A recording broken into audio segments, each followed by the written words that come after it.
Yo, welcome to the Mo City Podcast, hosted by Chuck, live from Mo City Studios in the heart of Mo City, Texas. And today I got another episode of me politicking with people who either passing through the Mo, or they from the Mo, or they know somebody in the Mo, or they just happen to be in the Mo getting it cracking. And today I got somebody who I've grown to actually, I'm gonna say love, because you hit me in the spot when we first met that I'm gonna get into in a minute.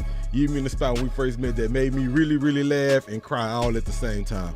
And so Trill Spill, man, I'm talking about the real underground king of comedy. You know what I'm saying? And the title is so deserving and fitting, man. If you don't know who I'm talking about Ray, etc. You know what I'm saying? RAYETC in the building. Let them know, man.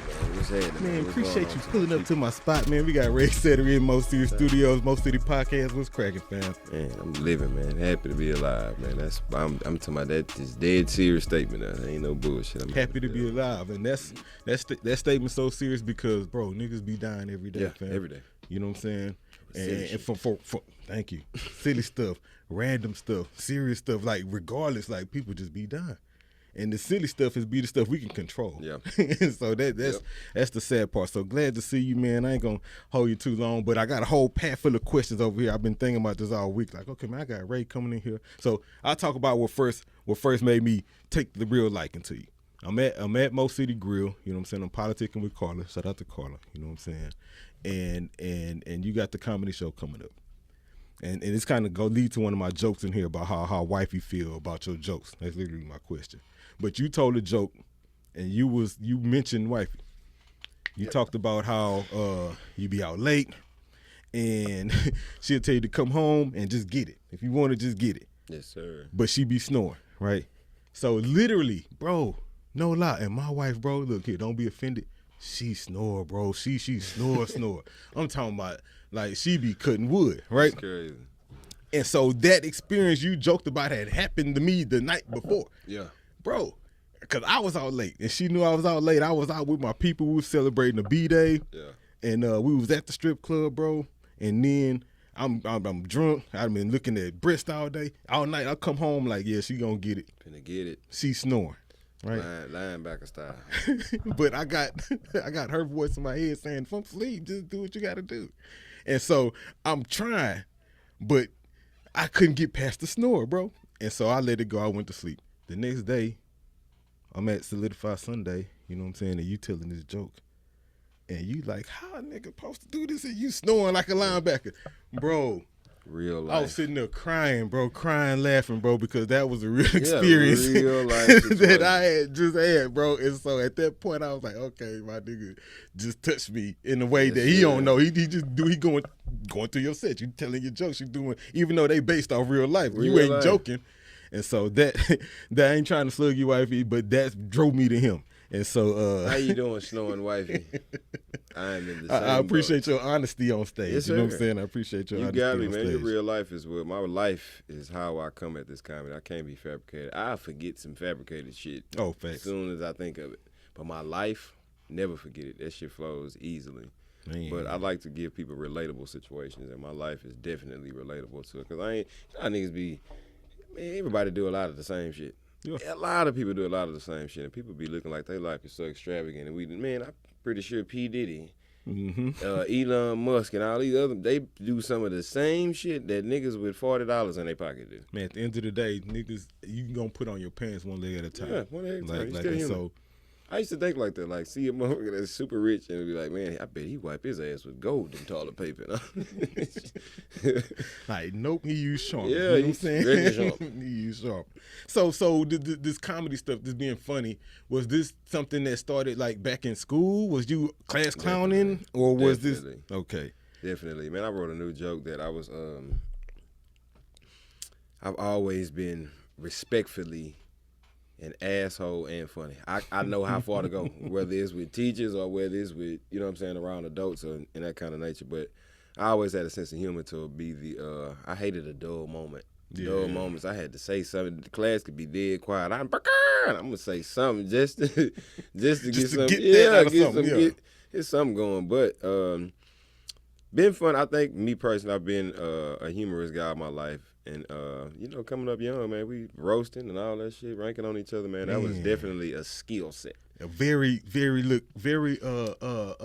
necessary skill set, like in our era. Especially, you know what I'm saying? I know I'm slightly older than you, but in our era, like, you could prevent fights and shit with ranking on the nigga good. Like, if you ranked on this nigga good enough, he ain't even want to fight you no more. Yeah, he wanted to kick your ass. It could go either way.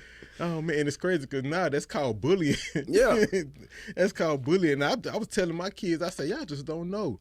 Like, we was doing the stuff you getting mad for that's in your DMs. Imagine just being told it to you in your face in front of a group of people. For days. Because you can wear them same pants again. We ain't had 17 pair of pants like y'all got the other. We finna wear them hoes again during the week.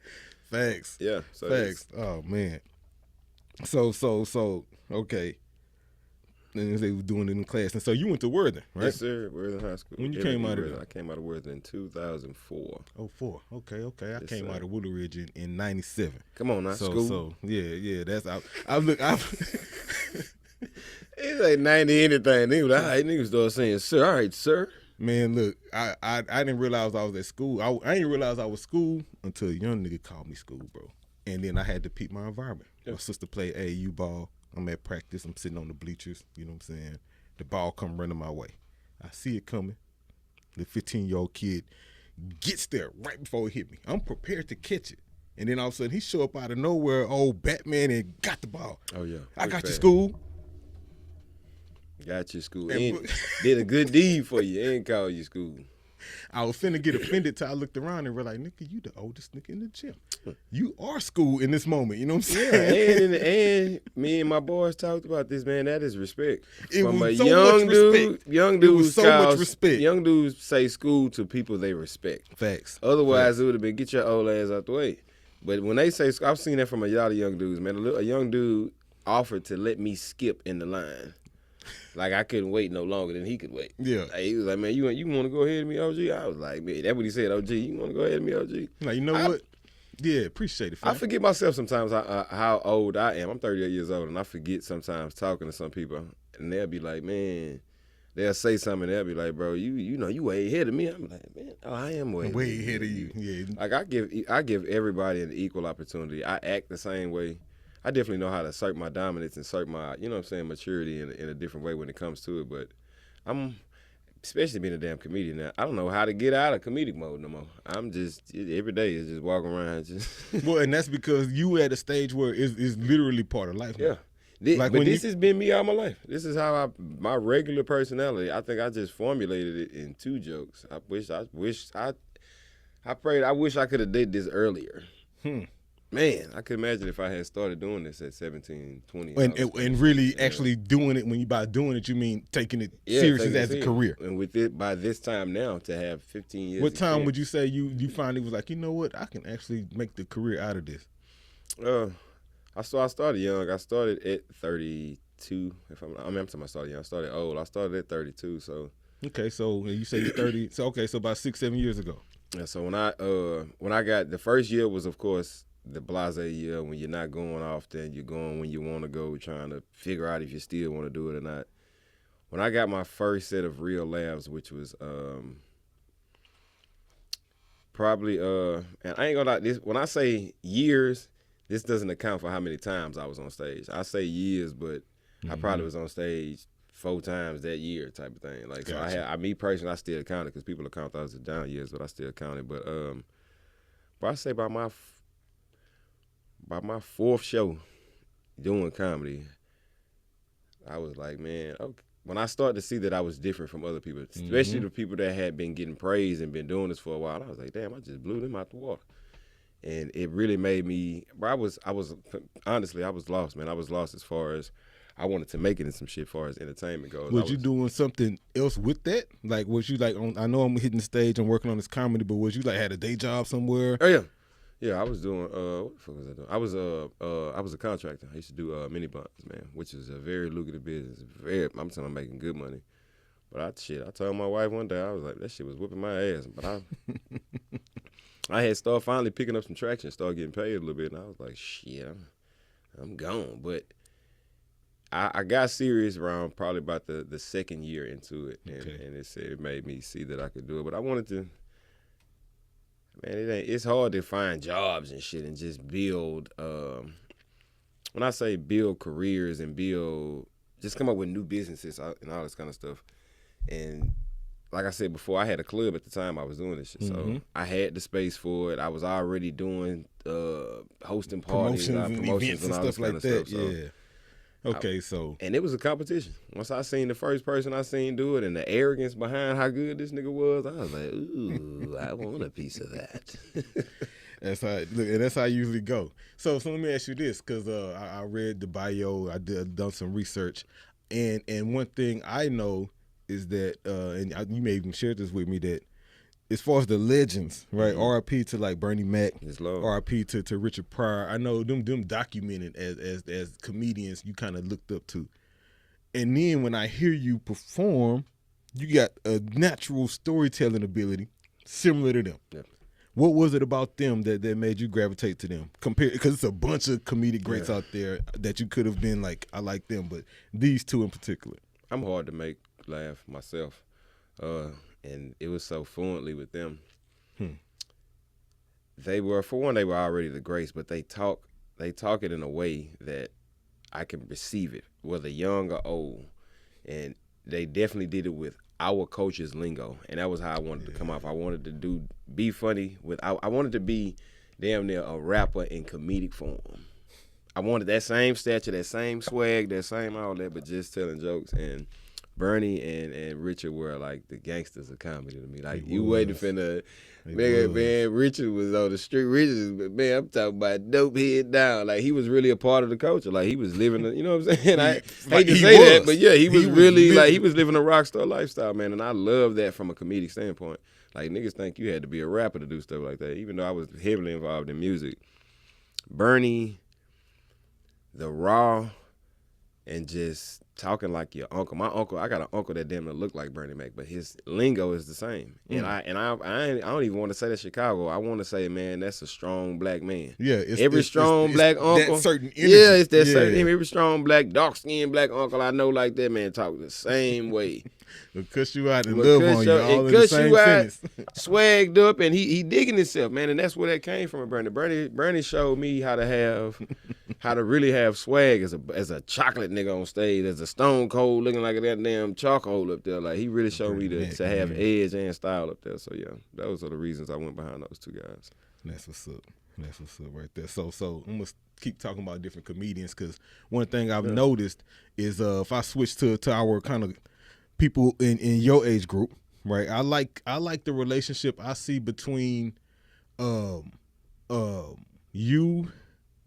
Lil Daryl and Jeff, right? Jeff Shelley. Shout out to Lil Daryl, the comedian, and Jeff Shelley. Yeah, and I see that it's a true relationship. It ain't no industry stuff. This is, and I say, they really rock with each other. Oh yeah. And so if you can for a moment, just talk about how that kind of developed and like what it's like, because I would also consider them underground. Yes, with sir. You. I would also consider them underground, and they making moves. Everybody booked. I love swiping. I love saying, oh yeah, okay, now he over here, now Ray doing it. That actually brings joy to me, because I'm like, these little niggas is grinding. And so but if you can't talk about that relationship for a minute.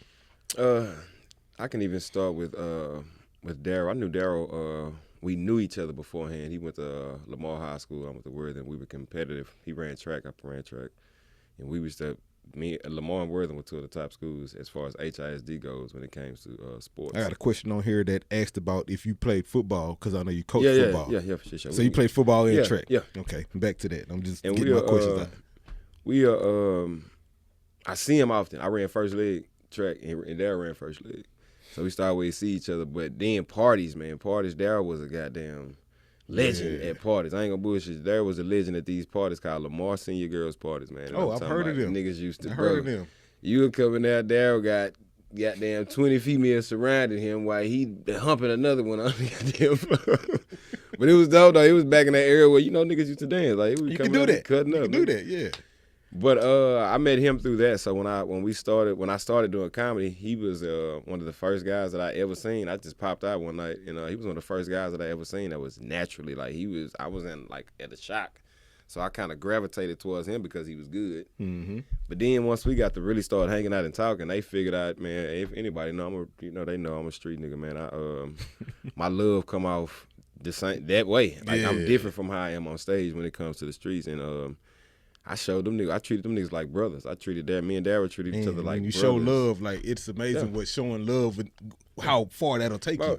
And then you probably gonna get this first story on there. Man, me and Darryl got into it before, like real at a show, like one of my first paid shows, and he like Darryl got on one of my relatives' ass real bad, and my relative got a white wife, so she was like, "Could you tell him to stop?" And this nigga went left. Man, I'm talking about that's the worst thing she could have said. And I went on stage. It's like, hey, bro, can you chill with that nigga? Went crazy. Ray, get your ass out of the. And me personally at the time, not being a full-time comic, I didn't know how to handle it. I went straight to the nigga. What you want to do, nigga? I'll kick you out. You know what I mean? He's like, bro. He's like, bro, you nigga, this is not professional. Let me get your. But I had we talked after, man, and as a young dude.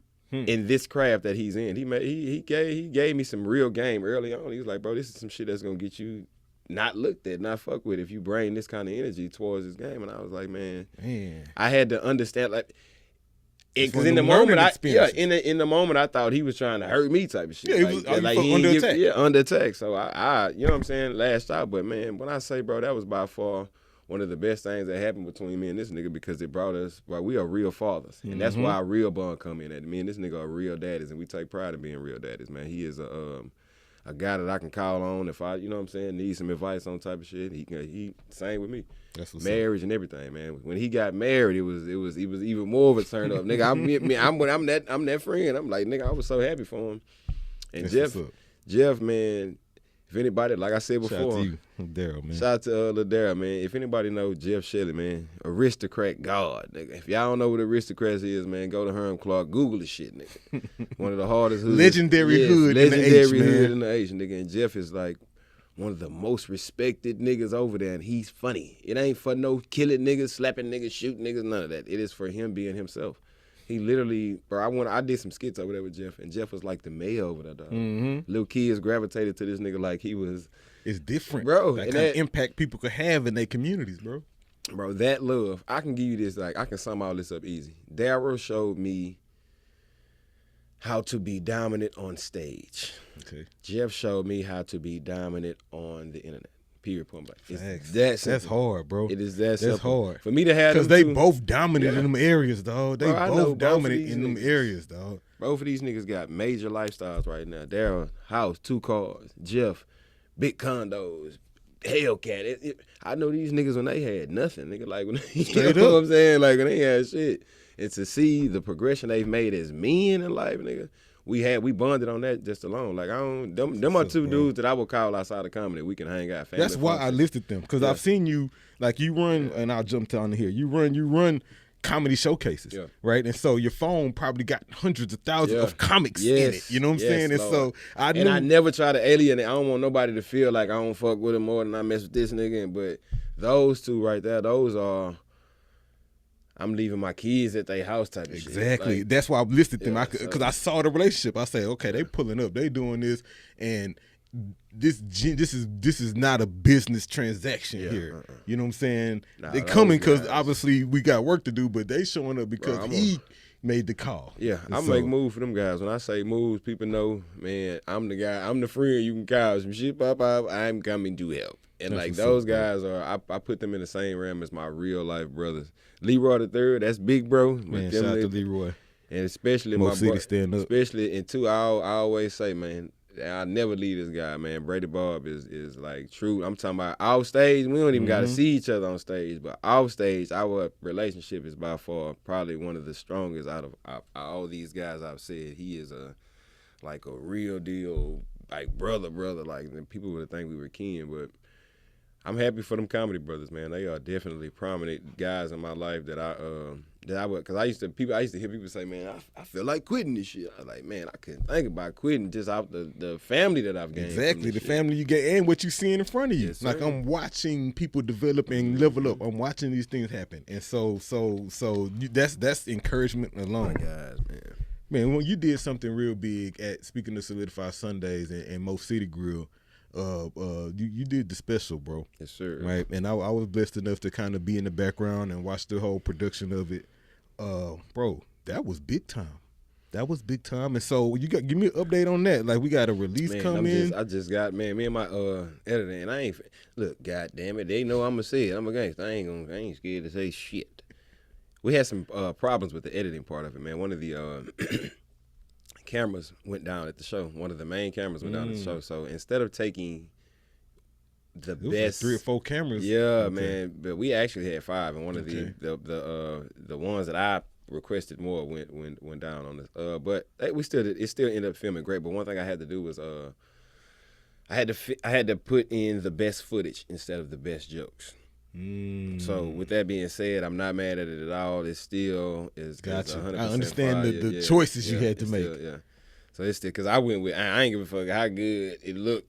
I mean, how good it sounded. If the look wasn't good, scrap that. I don't need, I won't, because it's a competition for me. When I say a small competition, man, it's a competition for me. When I throw this to the masses of the Tubies and Netflixes and all these kind of things, shit, I'm competing with other niggas that's doing this. Exactly. So to stand apart, coming out every day. To stand apart, I feel like spending a bag unless you got the resources they get happy for you for free. But man, hey, look, it take money to make money. Yes, sir. And like when you're trying to level up in a certain game, and in the industry you in, image is, I ain't gonna say image is everything, but image is a big part of it. And so the visual you put out had to be correct. Yep. That's why I appreciate it. I was like, nah, he stepped in, he changed this, he changed that. Matter of fact, we back up a step because you shot it on the platform. Yep. Right. I remember when there was no platform. You know what I'm saying? Matter of fact, I remember when you built it. And we were trying to figure out, like, bro, you're going to have to name this thing. You know what I'm saying? Like, I remember that moment. You know what I'm saying? And so, and shout out to Carla for even being that comfortable. Man, for me to even come in and be able to do things like that, man. And that lady is she a visionary. Yeah. Bro, and so when you got somebody with vision and then somebody else with a vision, right? Sir. Sometimes those visions can't align. Yep. Like your goal definitely correlated with her plans for growth. You know what I'm saying? And so it was like, yeah, I can do this for him and it's gonna help me. Sir. And so yeah. I don't think in a million years she had in her head that she was gonna have one of the #1 comedy clubs in the city. No. And she has one of the #1 comedy clubs, and the calls and the conversations that I have about this club, bro, is amazing. You know, and it damn near put pressure on the bodega. You know what I'm saying? Yeah. The bodega was that's what I made my name at. That's my baby. And it's still hidden. And I love it, man. Bodega will never fail. I love that club, man. But it's definitely the challenge now. Niggas like, Ray, you got to definitely make it worth my while to come out on a Monday, nigga. And so that's always been the challenge of the bodega, right? Is the fact that it's the Monday night. It's not Sunday night. It's a Monday night. You know, back in the day, it used to be Monday night, and it was a it don't matter where we was at. It was Big Smoke. It was everything. We was good, but now it's more classy. It's definitely more on the upper echelon level. So, and that's the part of it I appreciate. I appreciate the event breaks. I appreciate, you know what I'm saying. Instead of niggas walking with slippers on and all this shit. You want me to make them laugh? I'm finna get on your ass. I'm finna make them laugh about you. How about that? That's what's up, man. You listening to the Mo City podcast, man. It's Chuck coming here politicking with Ray, etc. UGK a comedy, man. H-Town stand up, Southside stand up, man. Mo and City that UGK was not self-proclaimed, man. That was given, man. By who, man? By the peers, from the Daryl to especially when it came from the Prince. Daryl is the Prince out here, man. If anybody know, nigga, Ali probably the king. And Ali's Sadiq. Man, shout out to him, bro. And Daryl been having that name for a minute. And so, man, when my boy solidified me with that, man, Daryl, Leroy III, all of them, man, ain't nobody make no no pushback on it. I don't know what I'm gonna roll with it then. No, I think it's fitting. I think it's fitting, and I can totally identify with it, bro. I rocks with it. I appreciate it. I rocks with it for sure. So talk to me about Comedy Nuts. Talk to me about that. Like, from my understanding, that's kind of like the brand that you kind of producing stuff under. And so, is that just you? Is that a team? What's that? Man, and it's me. And I needed some kind of man. When I started this, I wanted to be I wanted to be sharp on all corners. I ain't want to just be a comedian running around with no labels, no tags, no nothing. So I wanted to. I knew I was gonna end up helping people in the long run. I knew this. This is one of my greatest gifts in this world, man. That I love hearing a problem and giving a solution to it. My wife hate me for this shit. She don't even be wanting a solution sometimes. Sometimes she just want to vent. Yeah. No, I hate. Like, no, I got the solution. But I think solutions, man. I needed something to be, and you know what really made me do that? I was thinking about rappers. You know, rappers like, I'm gonna sign myself. I was like, man, let me start my own little, start your own label. Yeah, little label, the entertainment company, man, and go from there. Because I know as it go, as I get greater, people will rock with me. If you know what I'm saying, people will come up on them. And from what I've already done, I got plenty of people under my wing now, man, that I help get on shows and help get to a certain point in their careers. Well, and from the business side of things, right? When you're talking about using your comedy as a business, right? Then yeah, a label. is necessary. Yes, sir. It's necessary. You know what I'm saying? So I get it. I would definitely continue to push that and build people, because then you start signing people. Yes, sir. It's kind of like Aftermath. He got a whole team of producers, right? Niggas ask me, I tell them, man, why can't comedy be like the music industry? It can definitely, man. This is something that people can listen to and vibe with every day, just like rap, just like music. Like, and that's what I'm trying to do. I'm trying to get this to the point to where niggas are listening to this shit every day. Because comedy is healing, and why wouldn't you listen to some shit that's healing every day? Man, you know what you might need to do? Because I haven't heard this. Look! Don't give it out. Don't give it out. Don't. Because you know I be having them. Don't get these niggas nothing. We'll talk off air. Because I be having brilliant ideas. Man, I could totally hear it too. Yeah, we definitely talk off air. Okay, let me get back to these notes over here. So what's up with Willie Earl, bro? Man, my boy, man, Willie Earl really saved my social media life. He did. Because I was on that mug so dry, man. I'm like, man, you know how it is, man. I'm street. I ain't trying to do no skits, man. I ain't foul that. And then, too, if I wasn't fly as a regular person, if I ain't got on no fly clothes, I'm not getting in front of no camera, man. I'm not. I used to be scared to make the joke and be the joke. Now I don't give it. Now I don't care about being a joke. You know who I am. You know what I got. You know how I move. You know what I'm working with. So I don't really mind it. But I used to. My image was too important to me, man. I used to care too much. My ego and pride. Self, I was like, bro. man. That's self. I keep telling everybody, man. Self is your biggest hater and your biggest lover. Self. But Willie is a barrier breaker, man. I don't care who it is. You gonna rock with Willie one way or another, because Willie can be. And I literally go into character when I'm in this I know, man, bro. I can tell. I can appreciate that part about the special, bro. Right? In the pandemic, I did a whole hour on Facebook of Willie Earl, and I'm talking about I would not. I was straight. I was straight just online. You know, we had to get everything was online, so I was doing like virtual. People were just chiming in, bro. I was getting tips and everything, and I'm engaging with them. So I was doing like Willie Earl stole Ray Etc's phone, so I'm on there acting like I'm talking to his friends. You little old nigga.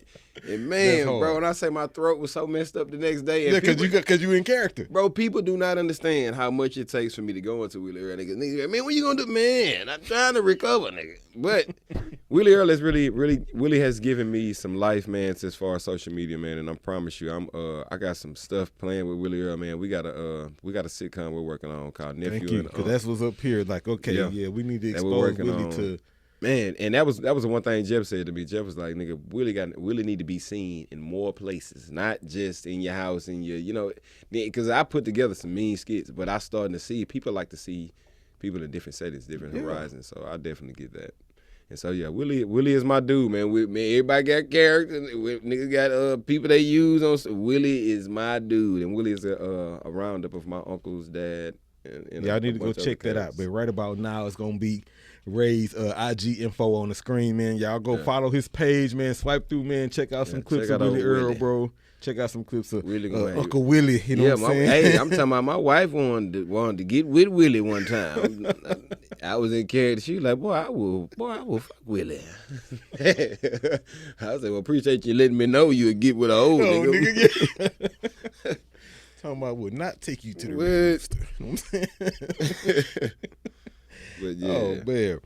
Okay, so back to this football for a second, because I know I've heard you joke about this a lot. Yeah. You played, obviously you coach it is the direction I'm going to. Talk about, if you can, the impact on youth. Because every youth football coach I know, every youth basketball coach I know, they got a certain love for the youth. Yes, for the reason they do it. It ain't about they're usually good at the sport or probably played it before, but it's the love for the youth that make them do it. And so talk about that. Yeah, I got you. It definitely started with the love for my son.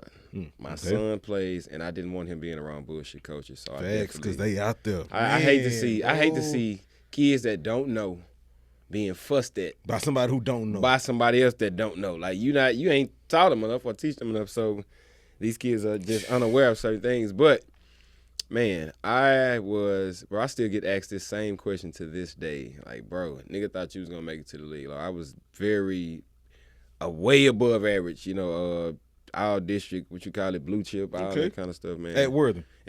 Went to even in middle school, nigga broke records on. Well, what school you went to? I went to Addicts. Okay. And I went to Addicts at the height of when there were legends before me that set undefeated records, and I came through as a young black quarterback. I'm talking about 50. Okay, I was just about to ask, what was the position? Touchdowns. Yeah, I played quarterback, 50 touchdowns one season type of thing. But it was I wanted to show my son was good, and people seen that. 50. Hold on, because I'm a sports guy. And so I'm sitting listening to what you're saying. That was 50 touchdowns in one season. So you was Lamar Jackson, Deshaun Watson. I'm talking about, man, 4-5 a game. That's what I'm saying. You're on running. Well, my coach was a track star. I put it together. So my boys used to be mad. I used to have to change up the plays to get them balls to ball. Like, man, coach ran me every play. I'm like, man, give me the ball. Like, man, I'm running with coach. After I done got my fourth, all right, nigga, I guess I can give you the ball. But man, sports was to this day I played. Probably in 2000. I want to say 2000. I stopped playing semi-pro, but I won four rings in semi-pro. I played for semi-pro for about 5 or 6 years, man. And this no cap, man. I'm talking about in 5 or 6 years, man. I probably got scored on probably 3 times. I started playing DB. I was so good at knowing the game. I started playing offense and defense. Raise Island, man. You get stuck over there as a rep. But I started to teach my son grown man things. I didn't want to teach him like a little kid. Yeah. And so when he started coming, because that's a grown man sport, bro. And so like I bet not. Right. I done watched little kids who get hurt or let other teammates get hurt because they ain't realize you can get hurt playing this. You know what I'm saying? And my son asks me all the time, how do I avoid injury by being aggressive? Facts. This is the deliverer does not get hurt. But parents used to always I used to hear parents at the end of practice always say, man, why my child ain't in the game, or why my child ain't doing this? Well, your child is not up to par, and he's not up to par because you're the one that's coaching him. He ain't got no dad. His dad ain't doing nothing. My son has the luxury of having me in his life and having a dad that was actually good. So I'm teaching him things that a normal dad wouldn't. I'm teaching him things that you would see in the NFL as a kid, and so it makes him a boy average. So I said as he retained it, and my son got ADHD, I was like, damn, if he can retain it, I know I can teach other kids. And once I started volunteering and became a love, man, I started to see how kids gravitated towards me, man. I was like, man, I can't. The impact, because the reality is your son is blessed to have you in his life because he got peers who don't have a father in their life. You know what I'm saying? And so anytime black men, let me look this way, anytime black men, we in a position to actually have an impact on younger black men, yes, sir. You have to take that charge, especially if you gifted in the area. And I like that. Try it. You may not like it. You may have to do it a different way, but try it. Don't dismiss it just because, bro. You may not be the coach that's making. That's what I'm saying. You may not be the coach that leads him to touchdown, but you may be the coach that leads him to life success, nigga. And that is way bigger than the touchdown. Because me personally, I can't stand with it. And from what I've seen in Little League, is you have a lot of niggas trying to live through the kids. You have a lot of people, a lot of young guys, and because the young guys are the ones that dedicate their time to this, but some of the young guys come from that environment, the 2000 generation. So they out here with the man, sit your ass, and they talking to them like street kids. And once I seen that one time, I was like, man, every meeting we ever have amongst coaches, my first thing out my mouth is, man, I need y'all to be respectful to these kids, because if you talk to my kid that way, I give him permission. Yeah. To talk shit back if you get talked too bad. It's really what you teaching them when you talk to them that way. It's really what you teaching them. But that's it you rubs teaching off. them that this is how to communicate when I'm trying to get my point across. Yell and curse. You know, because they look up to you. That's and if a person that they look up to does that, they gonna be like, man, it's cool. It must be cool if he do it. It's cool when they do it. Exactly. But yeah, man, coaching is definitely one of the biggest joys in my life, man. I definitely get this is another way I pay my tithes. You know what I'm saying? Giving back. Yeah, I give back. Giving back, bro. It's a blessing to be, especially being around my people's kids, my homeboys' kids. I had, man, shout out to my boy Pook P. Rest in peace, Pook P. We on same team. We talking every day. Mm-hmm. We conversating about how he finna do, you know what I'm saying, do some time. But he out there every day at practice, just enjoying this time, enjoying the moment, taking it in. And my boy ended up, tragic situations happened. He lost his life in a car accident, and for me to have been around his kids that long, man, I had already grew a love for him, and when he died, it made me love him even more. Well, it raised the bar to your level of responsibility for them, man. That for is them, you know what I'm saying? Well, that is man, and my approach for getting rich used to be different. My approach for getting rich was selfish. My approach for getting rich now is to literally provide for the fallen soldiers. You know what I'm saying? Type of thing. And it's, boy, people don't understand how hard it is to be a dude with a big heart, and especially from the street. You know what I'm saying? It makes you think differently, man. And I love being a person that can come through for my people. Like I hate, it bothers me. And when I heard this little song that went viral, and that boy, it's something about Mama, I'm a gangster, but that boy say, it hurt me not being able to give you what you want since I was a toddler. And and man, that shit stick with a nigga, like, man. It do. So it's like nigga want to get rich for different reasons, man, just to provide. I don't care about stunting. I'm slowly but surely losing all the reasons. You know, I used to like that Bentley, like, man, now I be like, man, that's a mean ass Toyota over there, boy. And that come with growth. That come with growth. That come with maturity. You know what I'm saying? That come with just seeing life experiences. Like I remember I used to want the range. I used to want the range until I just started paying attention to everybody I know with a range hate their range. I'm talking about two of my They best hate their range. Lord. They hate the way it drives. They hate the cost of maintenance. They hate all of it. Right? Yeah. And I was like, bro, man, but Jay-Z said, you know, what's the difference between you know what I'm saying? this 30 to 40 cocksucker. Exactly. And so I want that one, you know what I'm saying? 30 to 40 grand cocksucker. And so I want that one, but you're right. As I get older, I'm content with my Jeep, you know what I'm saying? You just know the fact, but it's like you said, I want what I want. I got a homeboy right now, man. He got a motherfucking 2000, I can't think of the year, but it's a Benz. It's still the part, it's in the teens. But he explained to you why this car is live to him. Like, he'll pull up next to a new one and just like, man, I'm on his, like, but in his mind, he telling you why he feel like I'm like, man, but it's like you gotta love what you love, though, man. Hey, you can't stop somebody from loving what they love. But I had to learn that, especially if it's not malicious. If it's not malicious, you loving what you love is what creates your personality. Facts.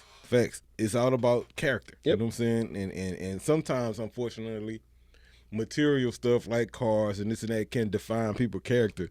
And that's what allowed me to be like, you know what?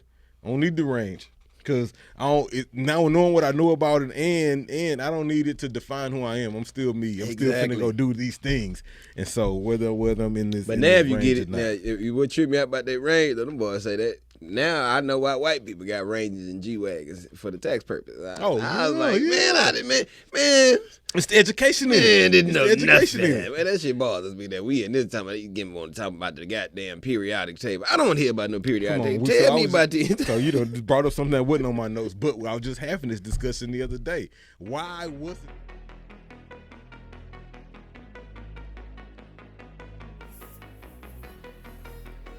Men's Fragrance, your home for 100% authentic men's cologne.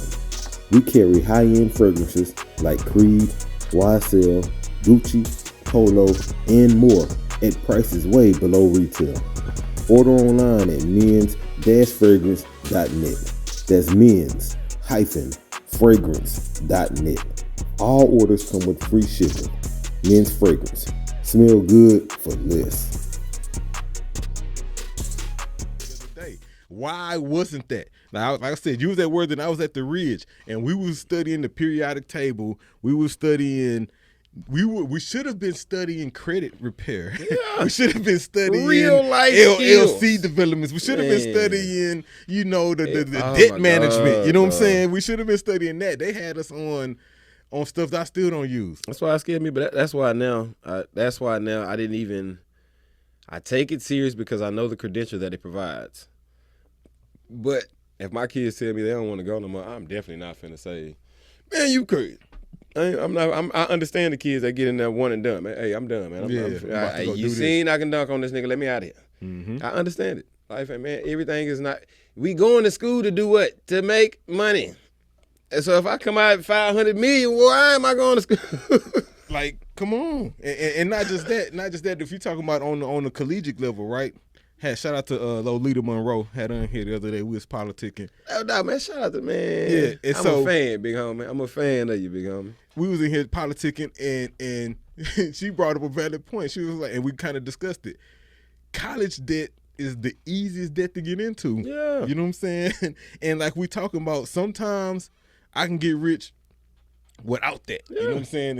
And so yeah, we talking about it now made me think of that. Like, yeah, we'll be pursuing higher education and running up 300 bands in debt. Bro, these you know what I'm saying? kids to go get a job that pays $60,000 a year. Bro, Angela Reese just got 300 bands. Come on, dog. In endorsements. Shout out to NIL. NIL, man.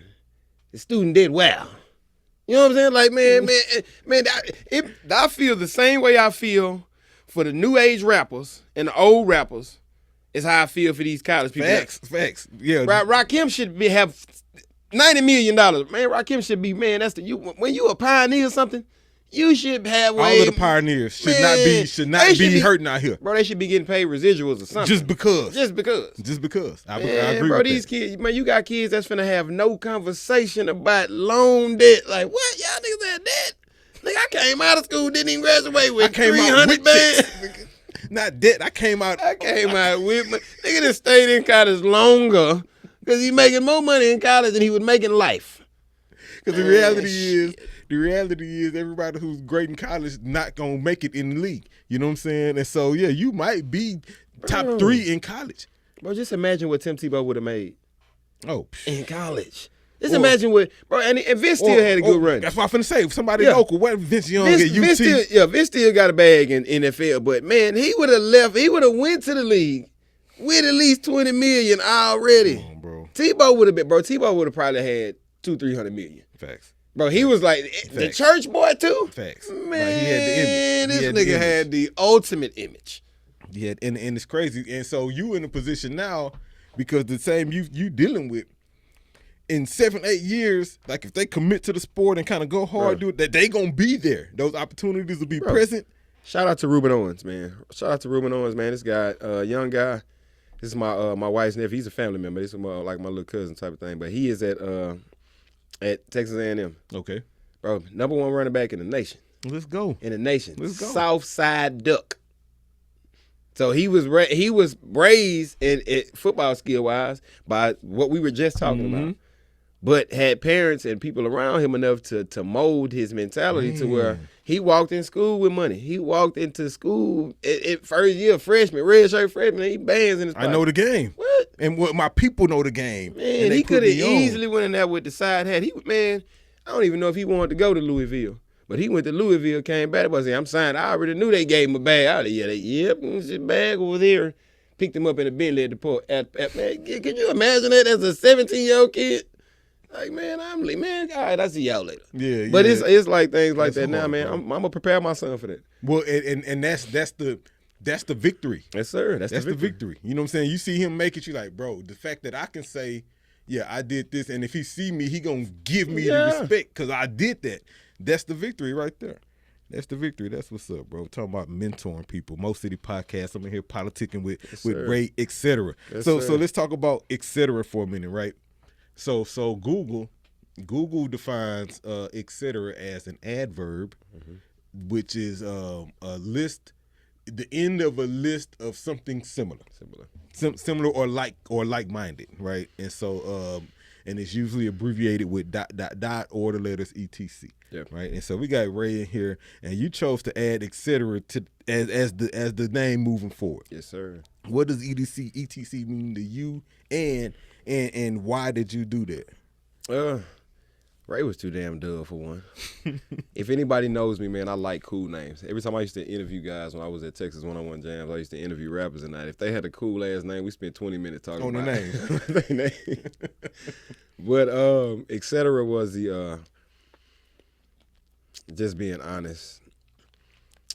I couldn't care to explain my lifestyle or what I did previously, so etc. for me wrapped it up in one. Yeah, and if you got close to me and knew me enough, we could talk about it. I get it. Yeah, we could talk mean about it. I do everything, and it's none of your business. And it's none of your business.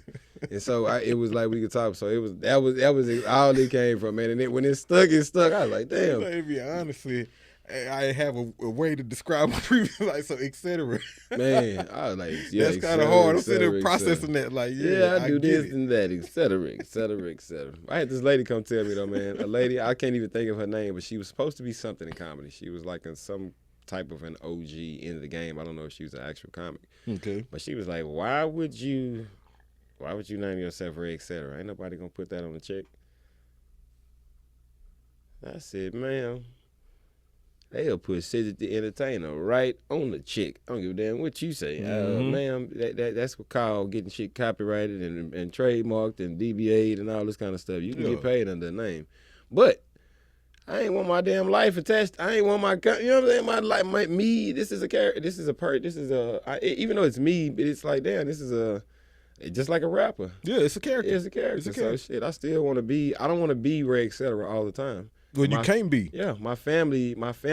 That's how I know. That's how I differentiate people that really know me. Mm-hmm. If they really know me, they gonna say Ray. Or they gonna, you know what I'm saying? They just gonna say Ray. But most people that really know me, knee high, tree high, 20 years plus, Ray. And I be like, God damn, this got to be a friend. You hear that? Come on. I got to talk. Yeah, I can't just. I can't big time just walk off. Yeah. But yeah, man, that's the whole gist of etc. Man, it was just a quick way to sum up the things that I didn't want to talk about and all that kind of stuff. So yeah, that's what's up, bro. Appreciate your honesty there. And then I like how you turned that into a whole merch brand. You know what I'm saying? Like, they was on my neck about that, man. I took the Ray off. I took the Ray off the merch part just so it could be more of a you could attach it to yourself. You know what I'm saying? You know, people don't want to attach a nigga name to their shit unless it say Gucci to themselves. And so I definitely wanted to make it to where you wasn't wearing my name around every day type of thing. But the brand still, you knew what it stood for. You knew what it was type of thing. And man, I think the heart is self-explanatory, man. Big heart, but you know, the streets can do something to you, man, and that's what the bullet holes are for. Represent. And yeah, man, it's definitely I get it. Y'all in here, man. Say that again, bro. The heart. So the homie logo got a heart with bullet holes in it, right? Yeah, and it's a big heart. The big heart is for a purpose. The big heart is for how much love I show. No matter the trauma a nigga go through in the hood, I'ma still be loving and caring for my hood, man. That's for hard, the ghetto, bro. man. If anybody knows my little logo, man, my logo, my creed is my heart belongs to the ghetto. So. And I was talking about merch, man. Y'all check RayEtc.com right now. The heart belongs to the ghetto tee is available. Yeah, yes, it's available. So grab it. This is available, man. Go grab you some stuff, bro. That's true. That's true spirit, man. I don't care where you go, where I go, where I come. And the ghetto is a place, a mindset. I can be in the ghetto and feel comfortable. A lot of people can't do that. Man. I can have nothing and still be in it, man, and still feel like a king in the ghetto. And there's not many places in life you can do that. So those are my reasons for loving the ghetto. You dig? And that's because you can identify with the people. Yeah, identify with the people, and so most ghettos got similar people. You know what I'm saying? And so I'm one of them niggas that don't like nigga shit, but I love people that taking advantage of their environment. That's enjoying their environment. Not just because I'm here don't mean I got to be miserable and be pissed out by where I'm at. I'm just, you know what I'm saying? I'm adapting to it and enjoying it. But I hate the people that don't appreciate it. And the people who don't appreciate it, The reason they don't appreciate it is because they ain't from there. Yeah. Like you have to be from there or spend some time there or be close to somebody who was there to actually appreciate it. You know what I'm saying? To be. So I'm gonna switch gears on you for a second. We podcasting right now, and I know you and Lotto, working on the platform, platform podcast. And so I rocks with Lotto. I rocks with Lotto tough. Like, you know what I'm saying? She one of the ones who I met her originally. She was doing the Steve Harvey thing. I'm drawing a whole blank right now. Survey Says. She was doing the Survey Says at Mo City Grill, and it was hilarious. I was like, okay, she had a way to kind of finesse these answers, finesse them, and make everybody laugh all at the same time. True star. And shout out to what she's doing. She's been on the road. She's been traveling. I've been watching her bloom. Yeah. Like in the short time I've known, I've been watching her bloom. I'm like, man, this is dope to see kind of in person. She one of the ones who like, man, don't forget me, bro, because she finna skyrocket. She one of the ones that if she doesn't make it, you'll be like, oh, the game rigged. Yeah, the game exactly. Is rigged. When we be on the hunt, like somebody hated, somebody did something to stop you. That's my man. That is rocks with Lotto. True sister, man. And so talk to me about this podcast venture y'all launching. Shout out to Mo City Grill and the whole platform stage. And so and what can we expect with that? Man, some dope damn interviews for Shit Show. Lotto is one of the most important people in my life. She is goddamn one of the top 20 women in my life, and that's whole life type of thing. And she plays a significant role. If anybody knows, she's the godmother of my latest daughter. Okay. My beautiful JC, and she's a great godmother as well, man. I'm talking about come through. Like most people just use the title. And finesse the benefits. She do enough to where if she wanted to carry on her taxes, I probably wouldn't say shit. But man, I've never met a conversationist. That girl is a conversationist, man. She has intellect out of this world. She's not afraid to be herself. And she comes from a beautiful, edgy side. Like, she is beautiful, but she a tomboy out of this world. And so, and you know what I'm saying? She was an athlete before, so she comes from a different place. She know how to be. So competitive nature is real with her. Yeah, that's man. Oh my God. Yeah, very real. There's not many people I trust as far as conversation. Lotto is a person that I talk to about personal shit, and she really is gonna give it a unbiased opinion, and gonna keep it to herself. Yeah, keep it to herself. She ain't air your shit out. But that's what's up. I needed somebody that I've been wanting to do the podcast, and I needed somebody that not combat with, but somebody that definitely wasn't a yes man. Yeah. And somebody that brought some true intellect to this shit. Somebody that can even bring stuff that can spark my interest, man. And me and her get on the phone, bro, and talk for hours. Like, we meant to just talk to each other for 10 minutes. Okay, and then to get on that, we'll be like, bro, have to get out the phone and be like, man, let's say this shit for the night, nigga, so we can do cause we gonna have to talk later. Yeah, we're gonna talk later, but that's what's she's just such a dope, vibrant person, man. I ain't never been pissed off around her. You know what I'm saying? It's like a lot of people in life you don't get that from. I ain't never been mad around her. She brings the best out of whoever the hell she's around. No, she was dope. We was talking about the Naturally joint, and just even her I'm gonna say assistant production in that, right? Because she was definitely crowd control. Bro, she wouldn't have been there if she didn't know me. She knew me. That's why I had her there. She knew exactly what I wanted. Masterful at how she did that, bro. From the transitions to the crowd control. Big Capricorn. Man, so that's what's up. I'm excited to watch what y'all produce and how that's gonna come out. And I'm internally excited because y'all doing it in the Mo. Yeah. I'm a Mo City nigga, and so the fact y'all doing that out here is what's dope. Podcast platform, man. Now, I want to say coming soon, but there's like an episode out there I've seen. And so what we're on now, man, as I promise you, my analogy for it was, man, we know we had the gun, but I wanted to load the clip up before I just start the shoot, man. I wanted to make sure we have some ammo, man. Gotcha. And not be on some, man, I'm going to give us 5 more weeks before we make another. Nah, man, I'm doing this shit strategically the way I saw it, the way I see fit, and I promise you, y'all going to enjoy it and love it. Man, that's one of the things I respect about you, bro, because we work together, like on certain stuff, and you've always been like, no, we're going to stick to the script. Like, you know what I'm saying? Obviously, you may have to call an audible here and there, but for the most part, these are the steps I see, and so we're gonna take these steps. Man, how many visions in your life you've seen that you've had that worked out? And it's probably been a bunch, but you didn't. I've had some visions that like, damn, I was thinking of that, and this nigga did it. Mm-hmm. And it's like, man, now I'm starting to tell myself, man, just trust yourself and take nothing less than what you saw for yourself. Man, my bro told me the other day, because I had the nerve to be complaining. Like, we at Most Serious Studios right now, right? And Most Serious, that's all me. Yeah. Like, I'll die for this shit. You know what I'm saying? And so, but I'm in my office working, and I just finished meeting with a client, and my bro came in, and I was kind of frustrated.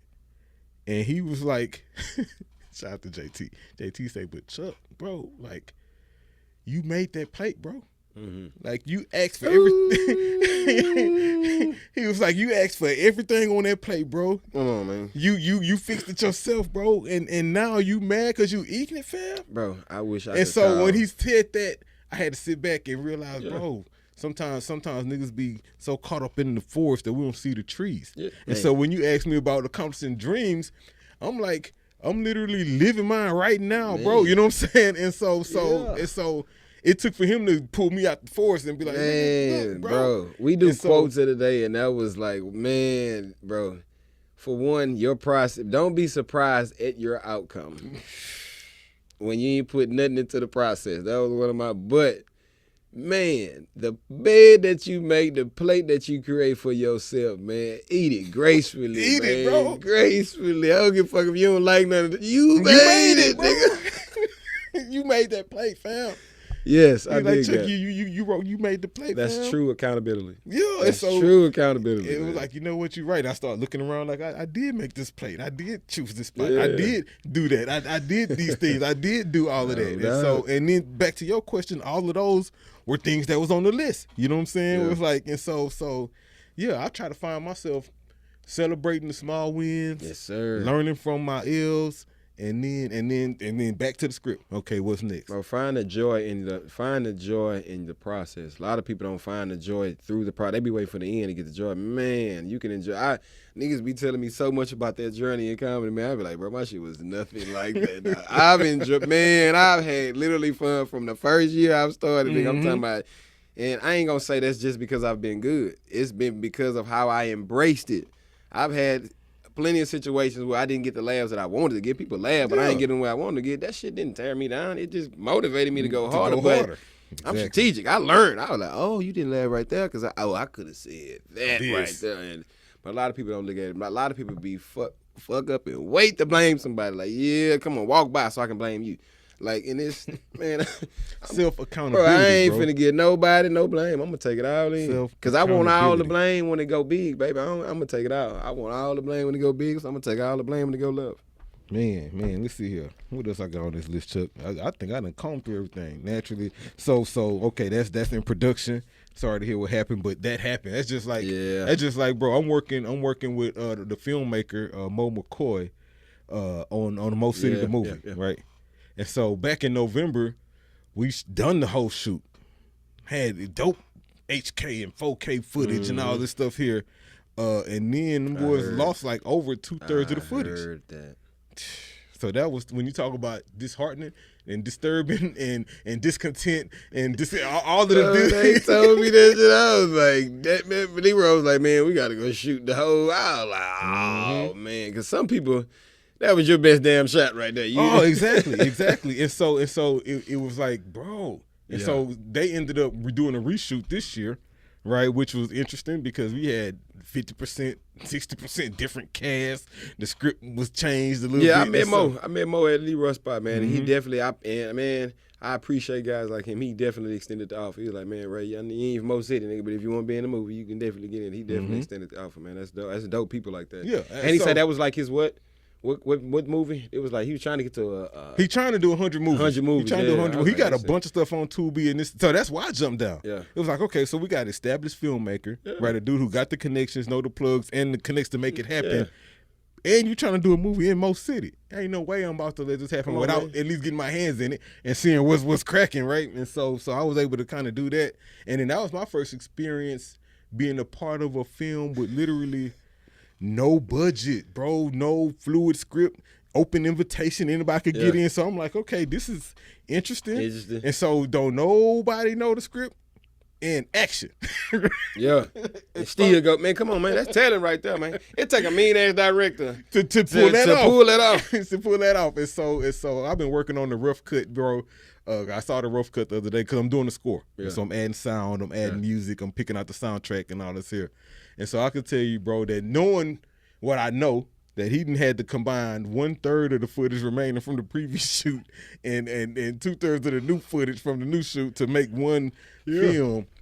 He did a good job with the edit. He did a good job working with what he had, and it's a you can watch. It's a funny story. It's good. It's ratchet. It's some hood shit, bro. Pretty sure. Long as it captures most cities' essence. Oh man. Well, and it captures the essence, and then I also tell people that it's not a story about the Mo. Yeah. Right. It's a fictional tale. It just set in the Mo. So let me ask you this: do anybody know the dude that did the shit on Netflix? It's called Mo. Oh, so I don't know him. But I've seen him. I saw him on Fox, and I want to say I've seen him from a distance at like the address or something. Yeah. But yeah, it's a film. I was like, damn, how the hell don't nobody? He a Arabic guy, Muhammad or something like that. Mo, no, it's Mo. What's his name, bro? But the show is called Mo. I know exactly what you're talking about. Yeah, it's a bunch of stuff dropping. That shit was motivating, very much. That shit motivated. I was like, man, I watched it hard just to get okay, this is the quality that they're looking for. This is the, you know what I'm saying, type of thing. But I understand. He had a budget. This is here where we donated our time. You know what I'm saying? And so I've been doing the wrong thing. I've been doing the wrong shit for too long. I finally got the financial backing for doing some things, and man, it's up now. Yeah. I understand that's why I say, man, growing as a person is so major, because it took a lot for me to let that shit go and start just really putting everything into this, man. I was like, man, just like the little baby say, all them rappers say that, man, fuck that, nigga, you know how much money I'm making out rap now? Exactly. Like, it used to be like that. Now it's like you stupid as hell if you go back to the basics when you know going forward what you can do with this internet world, man. And I'm just finna tackle this shit full-fledged because I want my kids to have really a mean blueprint. That's the last thing I got on here, so we can kind of go out with that, right? Let's talk about the legacy, right? We live this life, we go through experiences, we build businesses, and I'm a father as well. My kid's grown though, like my youngest a senior at Southern University. You know what I'm saying? And so in college. Yeah. I forgot you in school. Yeah, you said 97. Yeah, I'll be my birthday tomorrow. I'll be 44. Oh, Trill spill. I'll be 44 tomorrow, and so my youngest just turned 21. On March 31st. Okay. You know what I'm saying? I think she turned 21 or 22.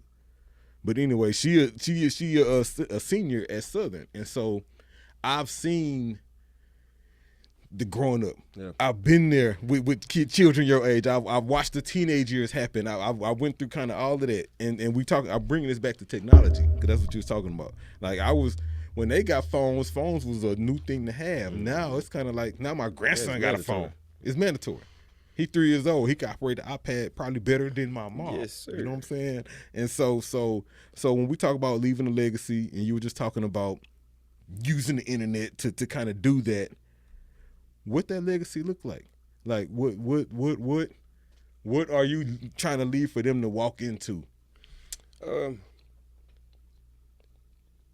What I do teach is integrity, for one, is one of our biggest things that we work on in the house. Integrity. No matter Nipsey, when he's talking about how he used to drill his daughters before school about what integrity was, doing the right thing when nobody's looking. That is something I teach all the time. So, but the legacy that I want going forward for them, because, man, at first I wanted my son to be on a certain playing field just as far as life. And I had to bag up from that because ain't no telling how life would be in 30 goddamn years, especially from how the world is going now. I want them to be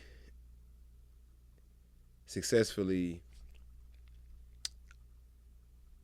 entrepreneurs. And when I say that, I don't want them to depend on people. So this is what we work on right now.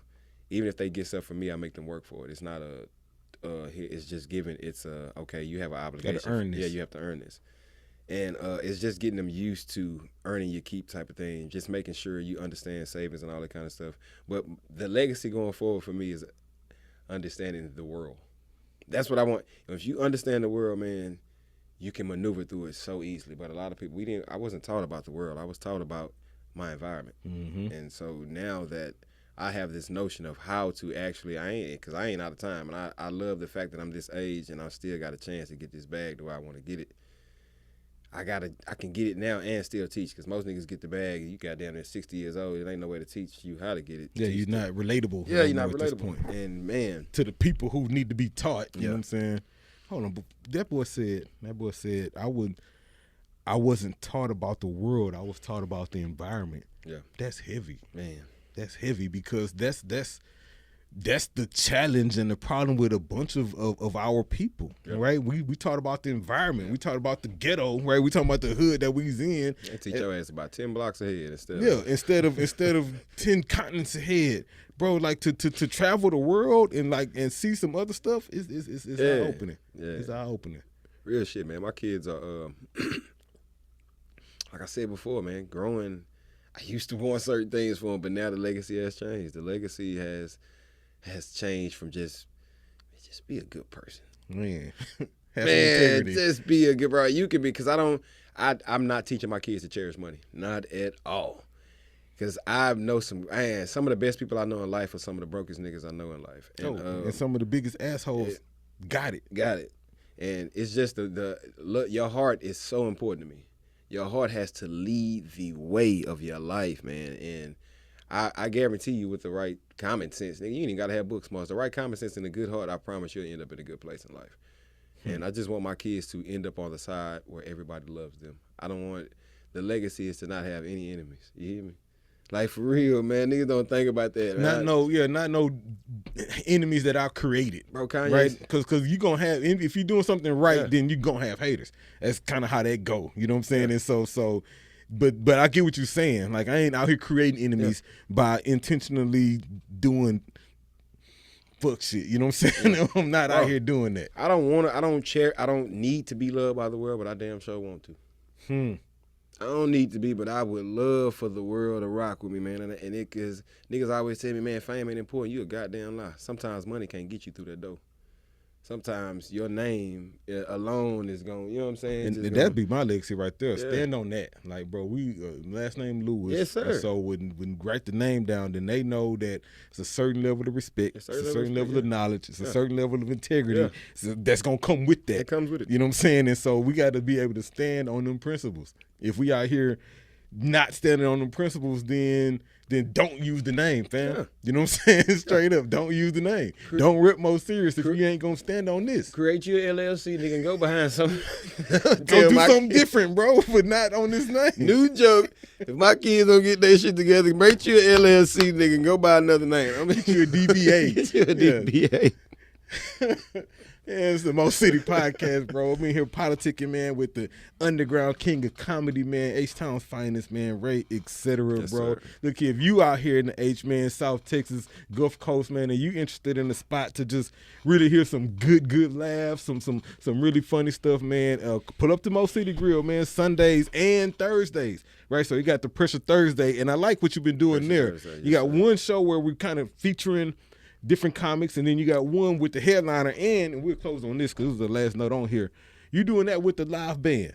Yeah. And so I ain't want to miss out on the live band action, because I know that that's a different element to entertainment in general. Yep. And you blending it with comedy. Yep. And so that's some new shit that people ain't really done that I haven't seen. Yeah. So what I would do, I'll definitely give homage. Pay homage when it's deserved, man. Shout out to Ricky Smiley. If you ever watched early on Comedy Review, I remember the band name. The nigga band name was Who Pooed It.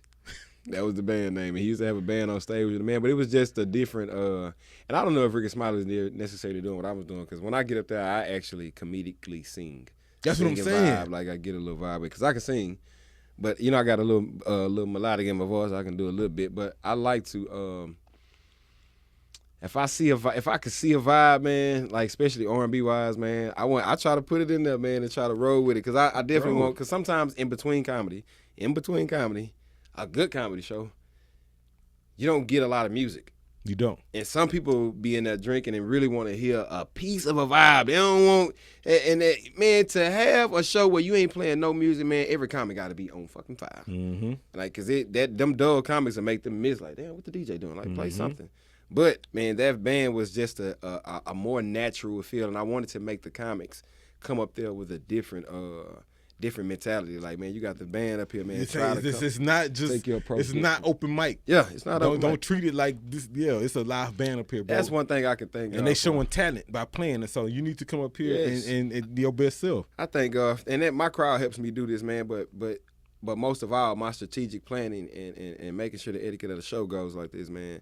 None of my open mics run like an open mic. They run like shows, man. And I thank God for that. And people look for it to run like that. People be expecting it to be on time and make sure these guys ain't prolonged. And, man, and people, when somebody going too long on stage, people will look at me I know you got more people coming, man.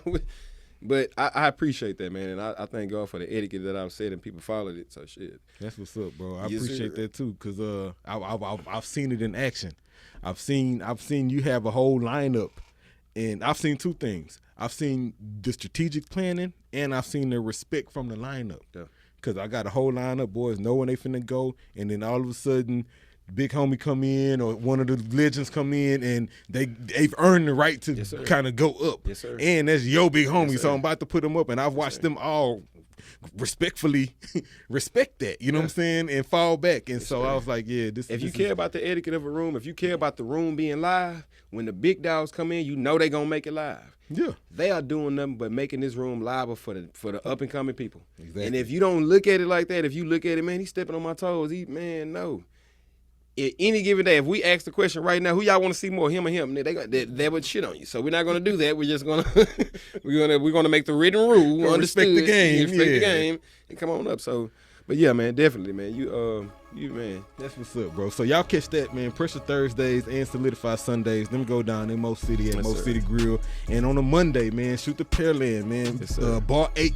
Bodega Mondays. You just made me think about that. Only goddamn comedy in Pearland, man. Y'all come catch. I'm the most consistent comedy in Pearland, man. I'm all in the white folks area. Y'all got me. But man, out there, bro. Yeah, you're well protected. We got a bunch of police out there. So come have yourself a good time, man. Drinks, hookahs, food, and great vibes, man. Promise you, you'll have a great time. Man, any I don't even say last words because we always politicking, but any message to my audience before we get up out of here, sir. Bro? You know my motto, man. Chase your dreams before they chase your ass. Just like that. Yes, sir. I might put that on a T. And at the bottom, I'm going to put dash Ray. Come on, man. Chase the dreams before they chase your ass. Man, and that's it. Man, y'all been tuned into the Mo City Podcast, bro. That's the underground king of comedy, Ray, etc. Oh, here it go. Hold on. There it go. And I'm Mo City Chuck, bro, and we out. Peace. Hey.